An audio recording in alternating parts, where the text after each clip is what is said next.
A veces nosotros pensamos en algunas circunstancias como que Dios se ha olvidado de nosotros o que nos ha abandonado o que se ha desentendido de nosotros, pero la verdad no es así. Quizá cuando estamos pensando eso es cuando más cerca está el Señor en las pruebas, en los momentos adversos, difíciles. Aunque no lo vemos, Él está ahí.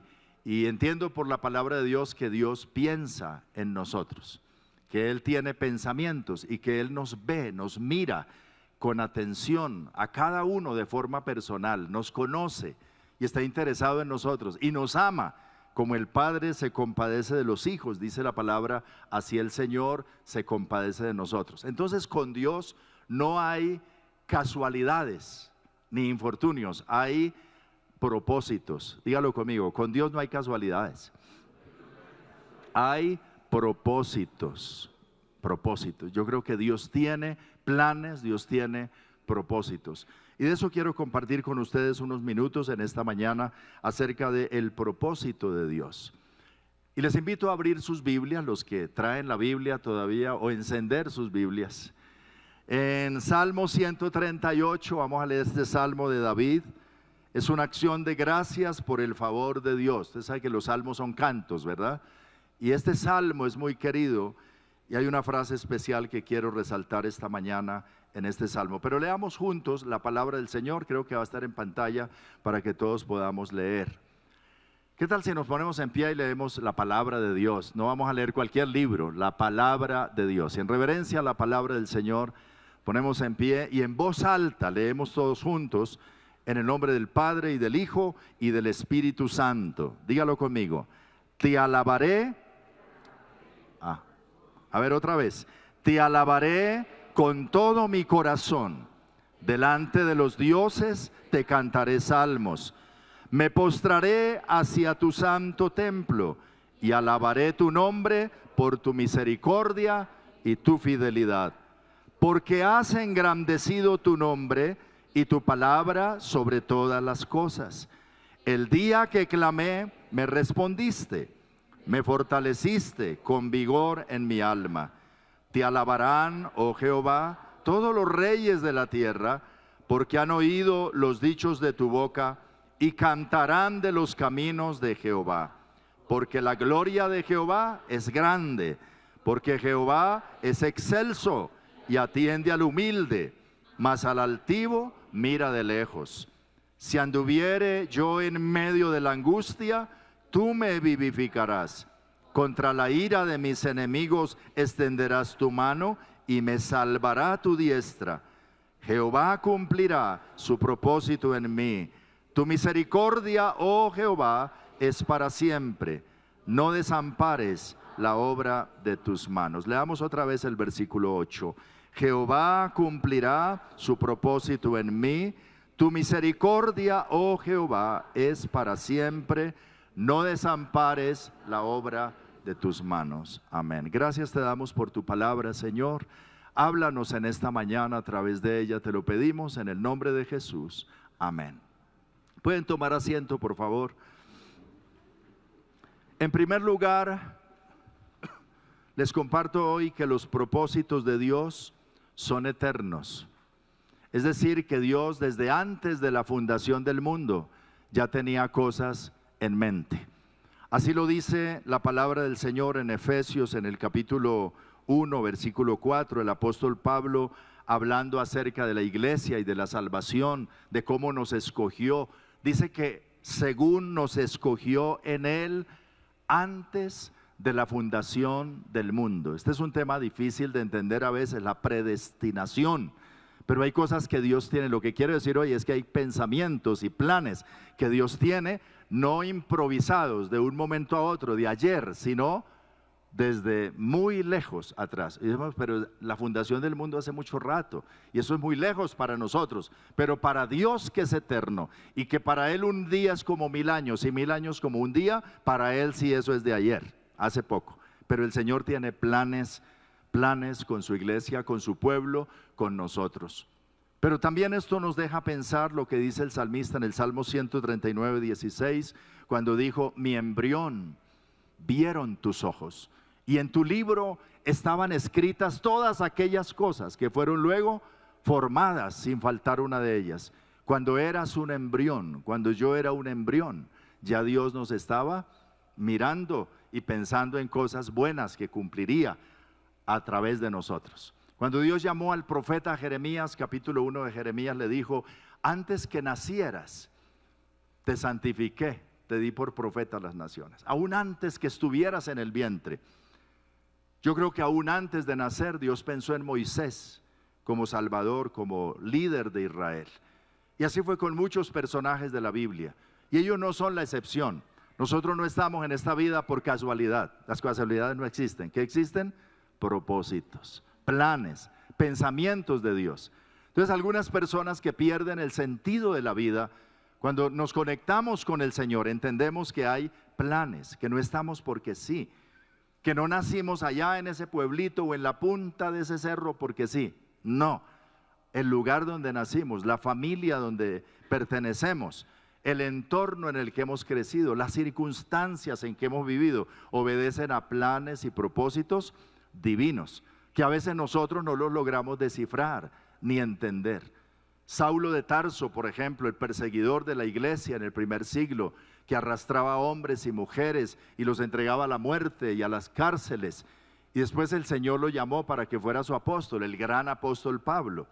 Cuando ya el Señor lo llama, encuentra sentido que hubiese conocido 3 idiomas, que hubiese tenido ciudadanía romana, que hubiese sido judío, fariseo de fariseos. Y todo eso encajó después en el plan de Dios para que él fuera el apóstol de la iglesia a los gentiles. Alabado sea el Señor.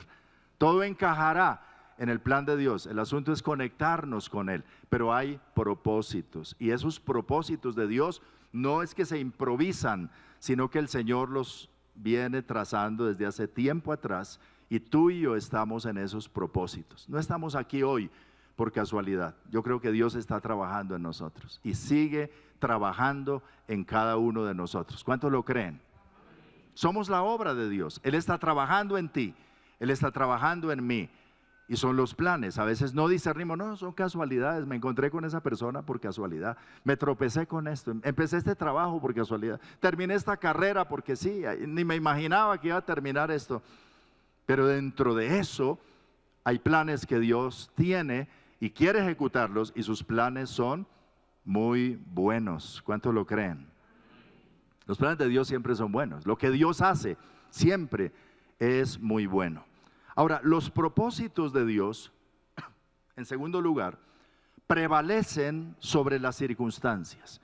Es decir, cuando Dios tiene planes y propósitos con una persona, con una familia, con un pueblo, esos propósitos Él los va a cumplir, sí o sí, y va a ir adelante con ellos. Ahora, cuando nosotros nos rendimos a su voluntad y le ofrecemos nuestra vida y nos encarrilamos en esos planes, glorificamos más al Señor y se apresura su palabra, y el fruto viene y la gloria de Dios resplandece sobre eso. Cuando no lo hacemos así, damos muchas vueltas quizá para volver al mismo punto de lo que Dios tiene para nosotros por su misericordia y por su amor. Pienso en una persona como David, que escribió el Salmo 138, quizá ya habiendo pasado muchas experiencias de su vida, pero él termina diciendo en el versículo 8, Jehová cumplirá su propósito en mí. Jehová cumplirá su propósito en mí. David fue el mejor rey que ha tenido Israel durante toda su historia, hasta hoy. Y de hecho a Jesús se le llama el hijo de David por una promesa que Dios le hizo a David, de que levantaría de su descendencia un rey que reinaría para siempre y su reino no tendría fin. Habían planes de Dios con David. ¿Desde cuándo? Desde muy atrás. Quizá desde antes de nacer. Cuando Dios quiso ungir a David para que fuera rey sobre Israel, había un rey llamado Saúl que estaba en el reino en el momento, pero se había rebelado contra Dios, y Dios había decidido que ya no sería Saúl más rey, y envió al profeta Samuel para que ungiera a David. Lo envió allá a la finca de su papá, donde él vivía y cuidaba las ovejas de su papá. Y Dios le dijo a Samuel, ve allá porque me he provisto de rey. He escogido un hombre conforme a mi corazón. Si se podía llamar un hombre, era un muchacho de 16, 17 años. pero ya Dios lo había visto y se había provisto de él como rey. Y años después, siendo rey, Dios le recordaba: yo te saqué de detrás de las ovejas, yo te hice rey, yo te puse allá. No fue tu fuerza, no fuiste tú, fueron los planes y los propósitos de Dios. Y Dios estableció pacto con David y se siguieron cumpliendo esas bendiciones y esos propósitos de Dios. Reyes descendientes de David eran bendecidos en David, cuando Dios les decía 100 o 200 años después: te bendeciré por amor a David, mi siervo. Eso lo vas a leer mucho en la Biblia, por amor a David. Qué bueno, ¿verdad? Que Dios bendiga a nuestros hijos, nietos, tatara, y de ahí para adelante dice: por amor a Rodrigo, tu padre, por amor a Daniel, tu padre. Eso sería mucha bendición, ¿verdad? Hay propósitos. Así que Dios no está pensando en el aquí, en el ahora. Dios está pensando en la eternidad. Si sus planes vienen desde muy atrás, van también hasta muy adelante. Dios habla cosas. Isaías, por ejemplo, profetizó 700 años antes de Cristo y describió la vida de Jesús de una manera tan sorprendente, desde su nacimiento de una virgen hasta su crucifixión, porque hay planes en la mente de Dios. Vuelva a decirlo conmigo: no hay casualidades, hay planes. Y hoy estás aquí no por una casualidad, no porque alguien te invitó, simplemente porque tomaste la decisión. Es que Dios está desarrollando planes. Y en esos planes, qué bueno poder pensar en ellos y darle gracias a Dios, como decía David: te alabaré por tu fidelidad. Me postraré hacia tu santo templo y te alabaré por tu misericordia y tu fidelidad. Es decir, él estaba diciendo: yo no merezco todo esto que tú has hecho conmigo. Yo no he hecho mucho, pero tu bondad, tu fidelidad me ha preservado, me ha guardado, me ha seguido y me ha puesto donde estoy. Alabado sea el Señor. Es Él, no es nuestra fuerza. Es que yo me la sudé, yo estudié, yo trabajé, Te hubieras muerto en la pandemia, ya terminado todo. ¿O no? Si estamos hoy aquí, por la misericordia del Señor. ¿O no? Personas con mejor salud que la de nosotros se fueron en la pandemia. Y después de la pandemia también. Y se siguen yendo. Pero si estamos hoy aquí, es porque Dios sigue teniendo planes y pensamientos. Claro que con los que se fueron, no acabaron los planes. La Biblia dice, para los cristianos al menos, dice: descansarán de sus trabajos porque sus obras con ellos siguen. Qué bueno. ¿Cuántos han recibido vida eterna en Cristo? Así que con la muerte no se acaba todo. Tal vez ahí más bien comienza todo. Pablo decía: para mí el vivir es Cristo y el morir me es ganancia. Cuando uno está en el plan de Dios y en el propósito de Dios, ni la muerte lo asusta de que ahí va a terminar todo. No, eso hace parte de los propósitos y de los planes de Dios, para el que se va y para el que se queda. Pero es maravilloso pensar en los propósitos de Dios, que prevalecen sobre las circunstancias. ¿Qué quiero decir con esto? David, por ejemplo, vivió en unas circunstancias muy difíciles. Saúl, el rey de turno, lo persiguió y lo atormentó y prácticamente, quiso matarlo, y fue una vida terrible durante unos 15 o 20 años, con una promesa de Dios que sería rey, pero con una persecución atroz sobre él. Pero en medio de eso, Dios lo formó como estadista, como guerrero, como su siervo, para después hacer lo que hizo con él en el resto de la vida. Dios tiene planes con todo lo que hace y con todo lo que permite. Y en medio de las circunstancias, por adversas que sean, se siguen cumpliendo los planes de Dios. Los planes de Dios prevalecen sobre las adversidades. Lo que nosotros llamamos problemas, Dios está trabajando en ello también. Aún sobre nuestros pecados.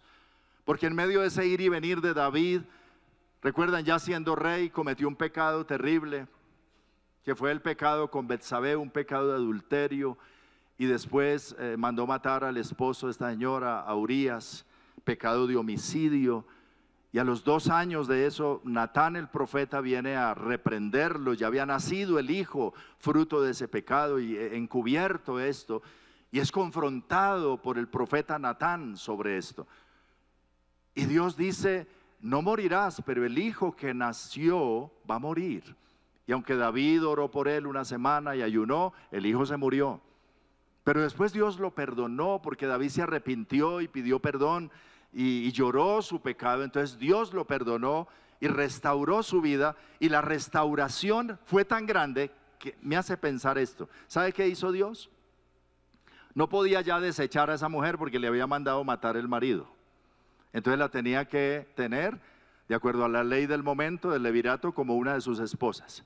Entonces la tomó como esposa, y fruto de esa relación ya legalizada después del pecado y el perdón, nació otro hijo que se llamó ¿cómo? Salomón. ¿Y qué rey Salomón? El hombre de la sabiduría, escritor de los proverbios.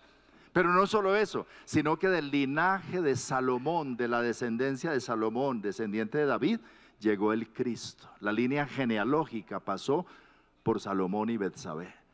Y uno dice, pero si eso fueron lo del pecado con Betsabé, ¿a Dios cómo le ocurre eso? Ya pecó, ¿por qué lo va a meter ahí? Meta otro que sea más digno. Porque cuando Dios perdona, perdona de verdad. Él sí perdona y olvida y restaura. El problema con nosotros es que perdonamos, pero seguimos llevando la cuenta, ¿cierto? Esa no se me olvida. Yo ya le perdoné, pero no, ese no es digno de tal cosa. Pero bendito sea Dios que cuando nos arrepentimos de nuestro pecado, la sangre de Cristo nos limpia de todo pecado y hay esperanza, y los planes de Dios se siguen cumpliendo a pesar de el pecado inclusive. Eso sí, hay restauración, hay sanidad, se levanta la persona de su pecado, pero puede seguir adelante, y Dios perdona y lo restaura, y hay nuevos propósitos, y los propósitos de Dios se siguen cumpliendo. Así que si alguien ha pecado y dice, no, yo hasta aquí, Dios tenía pensamientos lindos conmigo, pero yo me la embarré, ya eso, échale tierra porque ya no va. Dios dice, sí va, si te arrepientes y te levantas y me permites trabajar en ti, todavía hay esperanza. Y se pueden enderezar los caminos, y hay planes y hay pensamientos de Dios. Como Dios le dijo a Jeremías en Jeremías 29:11, yo sé los pensamientos que tengo acerca de vosotros, pensamientos de bien y no de mal, para darles un futuro y una esperanza. Entonces, número uno, los propósitos de Dios son eternos. Número dos, los propósitos de Dios prevalecen sobre las circunstancias. Y número tres, los propósitos de Dios son para salvación y vida, nunca para muerte y desventura ni fracaso, porque Dios quiere lo mejor para sus hijos. Él no quiere que ninguno perezca. Dice en segunda de Pedro, capítulo 3, versículo 9, escribe el apóstol Pedro, que Dios no retarda su promesa como algunos la tienen por tardanza, sino que es paciente para con todos, no queriendo que ninguno perezca. A veces nosotros decimos, pero ese pecador, ¿por qué no se muere? Dios, ¿por qué mejor no lo? Cuidado, porque eso nos puede venir en contra, porque nosotros también somos pecadores finalmente. Pero Dios no retarda su promesa, Dios no espera su justicia, es que Él es paciente. ¿Cuántos creen que Dios es paciente? Muy paciente, y espera, y da placito, y espera, y un poquito más, esperando que el pecador se arrepienta y que viva. Vivo yo, dice el Señor, que no quiero la muerte del impío, sino que se arrepienta de su mal camino y viva. Y Dios está perfeccionando su pueblo, a las personas. Trabaja continuamente para edificar a los creyentes, a sus hijos en la iglesia. Y eso es una tarea de mucha paciencia. Trabajo con personas es de mucha paciencia. Por eso el trabajo pastoral también es de mucha paciencia. Uno predica la palabra del Señor, enseña la palabra del Señor, y cuando sale a saludar a los hermanos que ya se van para la casa, escucha unas cosas que dicen, y este no estuvo en la predicación hace un momentico, hola. Completamente al contrario. Y yo digo, Señor, ¿y entonces qué hicimos? ¿Eso cómo va ahí? Y puede desmoralizar. Y entonces mi trabajo y mi esfuerzo, ¿y cómo estamos sembrando ahí? Es un trabajo de paciencia, pero el Señor lo sigue haciendo con mucha paciencia con cada uno de nosotros para formarnos y darnos crecimiento y ayudarnos a conocerle mejor y a caminar con Él. Y así lo escribe el apóstol Pedro en su primera carta, capítulo 5, verso 10. Mas el Dios de toda gracia, que nos llamó, ¿a qué nos llamó? ¿A su fracaso? ¿A qué nos llamó? A su gloria. ¿Y a qué clase de gloria? Pasajera del mundo. Nos llamó a que tuviéramos su gloria eterna. Él nos llamó. Yo estoy llamado a su gloria eterna. ¿Cuántos están también llamados así? En Jesucristo. Claro, es un llamamiento a unas cosas maravillosas. Entonces, ¿qué dice el texto? Después que, ese es el pedacito que no nos gusta, ¿cierto? Él nos llamó a su gloria eterna y dice, pero después que hayas padecido un poco de tiempo, ¿y cuánto será un poco de tiempo para el Señor? Si para Él 1000 años son como un día y un día como 1000 años, hágale la cuenta. Un poco de tiempo, dice el Señor. A David le costó 15 años más o menos. A Moisés 40 años, un poco de tiempo.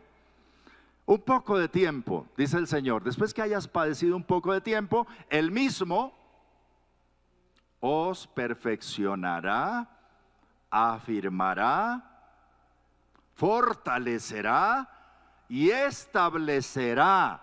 A Él sea la gloria por los siglos de los siglos. Amén. Gloria sea a Dios. Sus propósitos son para salvación y para edificación. Él quiere lo mejor para nosotros. Y con base en esos pensamientos, volvamos al texto del Salmo 138 y pensemos un poco en el propósito eterno de Dios desde la perspectiva de David. ¿Cómo es que él lo veía y por qué estaba tan agradecido entonces, pensando en el propósito con su vida? ¿Qué era lo que él decía? Volvamos a leerlo. ¿Qué decía? Te alabaré. Salmo 138, te alabaré con todo mi corazón. Delante de los dioses te cantaré salmos. ¿Por qué lo hacía? Porque él decía, tus propósitos son maravillosos para mí. Yo estoy en tus caminos, estoy en tus propósitos y me gozo por ellos y por ello te alabaré con todo mi corazón. Me postraré hacia tu santo templo y alabaré tu nombre. Así que David alababa al Señor con todo el corazón. También en el versículo 2, reconocía la misericordia y la fidelidad del Señor. Él dice, me postraré hacia tu santo templo y alabaré tu nombre. ¿Por qué? Por tu misericordia y tu fidelidad, porque te has engrandecido tu nombre y tu palabra sobre todas las cosas. Pero David también recordaba las respuestas a las oraciones. El 3 dice, el día que clamé, me respondiste, me fortaleciste con vigor en mi alma. Eso hacía parte de tu trabajo en mí. Y ahora reconoce también que todos los reyes de la tierra le alabarán, que Él es Rey de reyes y Señor de señores. Dice, todos los reyes te alabarán y te cantarán a ti. Reconocía también el trato personal de Dios con el humilde y el trato también con el altivo. Y dice en el versículo 6, porque Jehová es excelso. ¿Y qué hace? Atiende al humilde. Así como los reyes de la tierra atienden al humilde. No. Dios sí, Dios atiende al humilde. ¿Cuántos humildes hay aquí? Ah, no vinieron. Usted queda pensando, dice, es que como esta mañana en la discusión que tuve o ayer me ensoberbecí tanto y alcé tanto la voz, no soy tan humilde. Bueno, el Señor dijo, aprendan de mí que soy manso y humilde de corazón. La arrogancia no va con el Señor. El Señor al altivo, al que se envalentona, al que se levanta, al que exige. ¿Cómo lo mira? Le dije, ábrete un poquito. Pero al humilde, al que con un corazón sencillo viene ante Él, al corazón contrito y humillado, no desprecia el Señor. Él mira al humilde y lo favorece y le da gracia, y en su propósito entonces lo cumple con él. Y reconocía en el 7 el cuidado y la protección del Señor. Dice, si yo anduviera en medio de la angustia, tú me vivificarás, aún de mis enemigos me defenderás. Y entonces finalmente ora en el versículo 8 diciendo, no desampares la obra de tus manos, luego de reconocer que el Señor cumplirá su propósito en mí. Dígalo conmigo: Señor, Dios de David, tú cumplirás tu propósito en mí. Por favor, te hago una petición hoy: no desampares la obra de tus manos. O sea, ¿a quién? Yo soy la obra de sus manos. Tú eres la obra de sus manos. Dice: Señor, no desampares, no descuides la obra de tus manos. No descuides esta obrita que has venido haciendo desde tanto tiempo atrás, trabajando conmigo. No me deseches, no me dejes por ahí. Sigue trabajando en mí. Y en ese pensar es que él decía: Dios cumplirá su propósito en mí. Y así, cuando pasamos adversidades y cosas difíciles en esta vida, podemos por encima de ello decir: Dios, tú cumplirás tu propósito en mí. Refugio, como iglesia, nació en un momento difícil. Nació en un momento que uno pensaría: bueno, aquí como que todo se desbarajustó.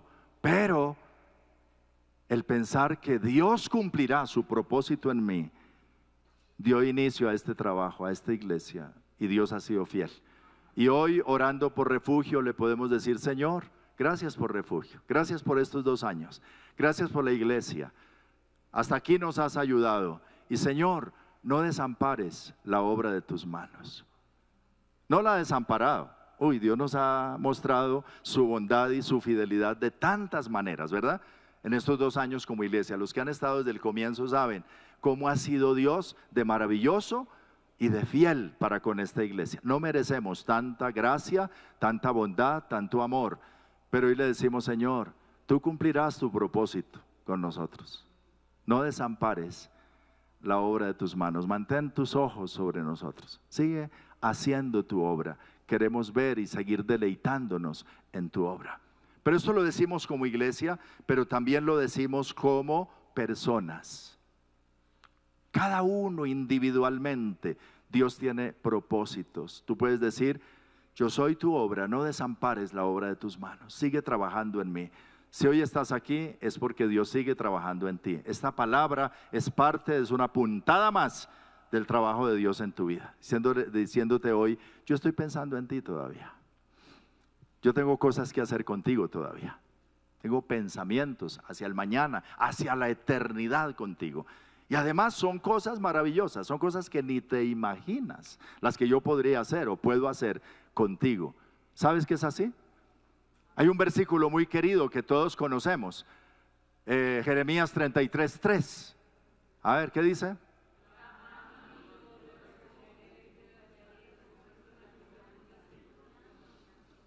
Dice el Señor otra vez: clama a mí y yo te responderé y te enseñaré cosas grandes y ocultas que tú no conoces. Hay cosas grandes y ocultas que todavía no has visto, que Dios puede hacerte ver y preparadas para ti.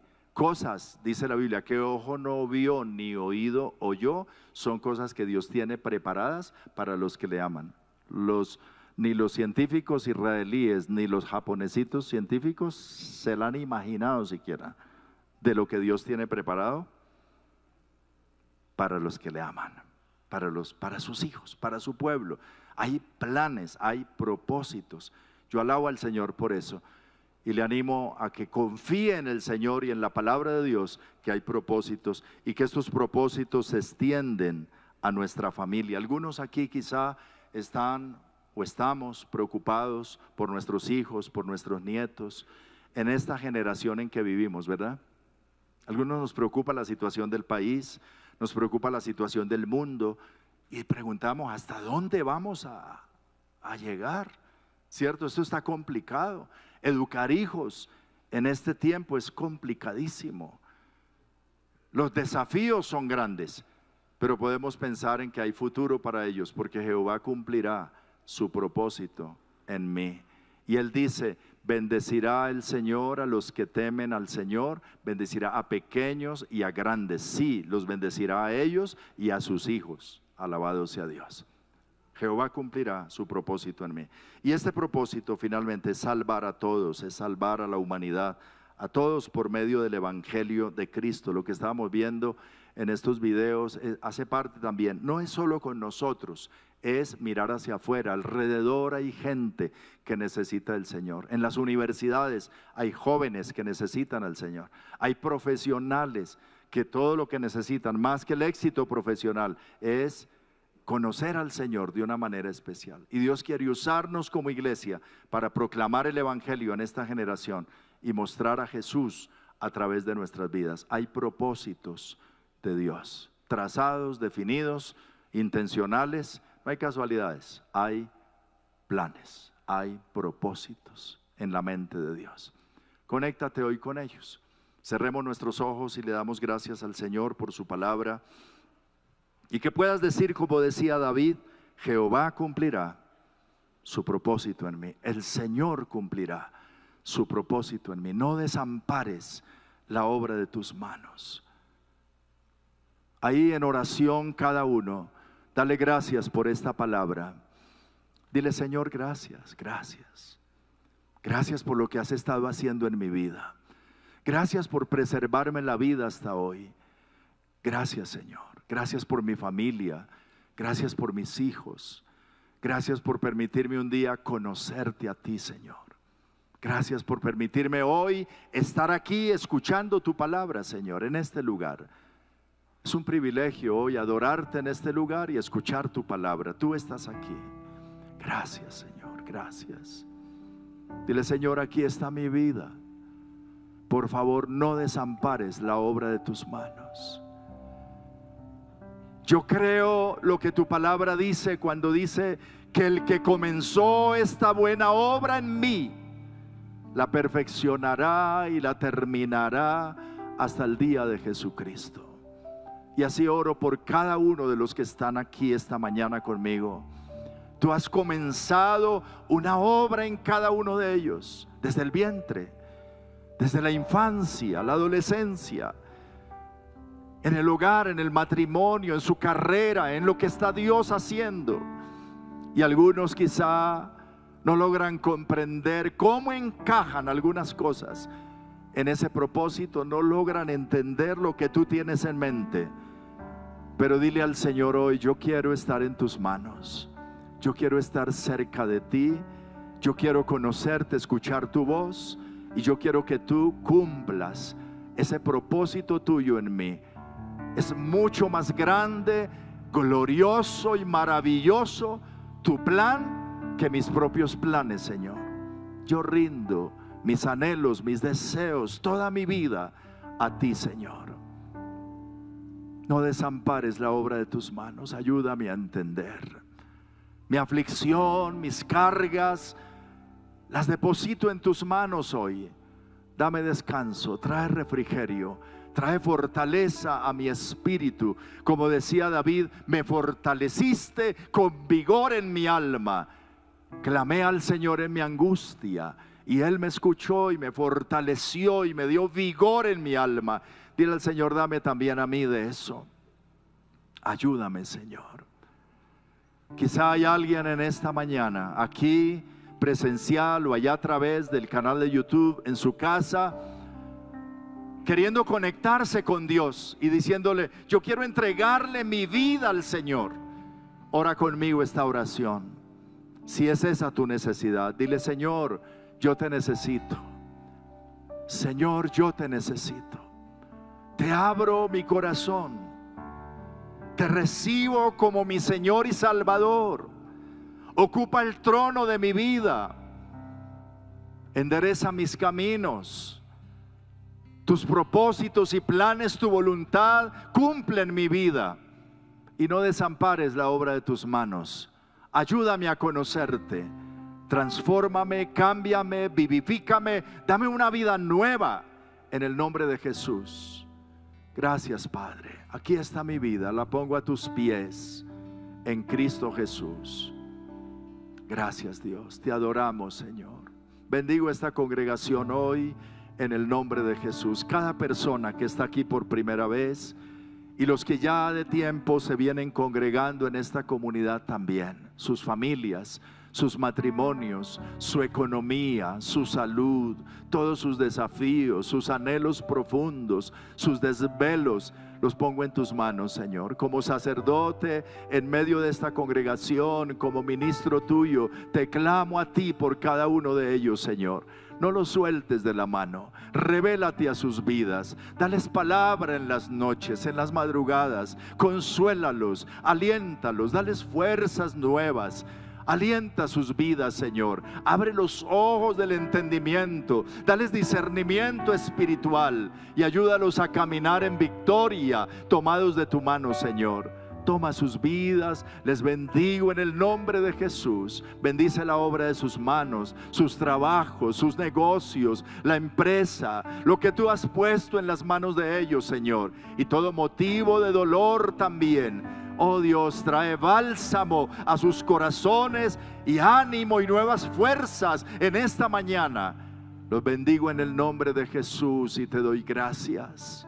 Gracias porque así tú lo haces. Gracias, Señor. Amén.